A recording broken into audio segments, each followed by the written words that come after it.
Imbes que alegre el recibida del PNP con el mga surrenderies, que el mga persona envuelto na droga desde Recodo en Durantes Aga. Un amenazo el recibe el mga yaman surrender después kanila dali abiso. El Deputy Regional Director for Operations del Regional Office 9, Senior Superintendent Double Sinas en Durantes Aga, asigun pa kun Sinas. No hace lucuras y hace usi con el tiempo del PNP para con aquellos hindi sincero na di la surrender. Asigun pa kun Sinas, mismo mga envuelto na droga el cuidao, si ase sila loko con el PNP.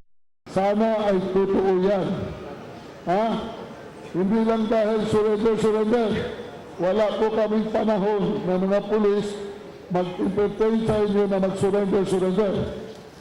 Pero pagbigyan namin kayo ng pangalawang pagkakataon. Yaman silencio bigla el mga residente sa Recodo Ikawit cuando uhi ko ng mga palabra di Sinas, hablando que el un unit preparaw man operate con el di la primer target amo el barangay Recodo, que asigun konsideraw que rampante el droga na barangay. Hindi sabihin, mag-surrender na ako doon sa Kalmuhadan, pwede na ako magbenta. Hindi yun. Okay? Kasi kung nag-surrender kayo, magpakatotoo tayo. Kung gusto nyo, dapat magbago tayo. Hindi na tayo gagamit o magbenta ng droga. Kung totoo tayo. Pero kung plastikan tayo, okay pa rin sa amin.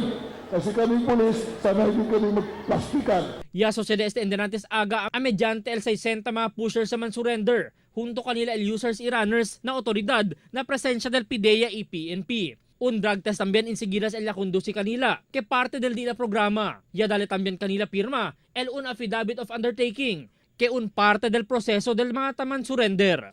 Albert Luna, Dateline Zamboanga.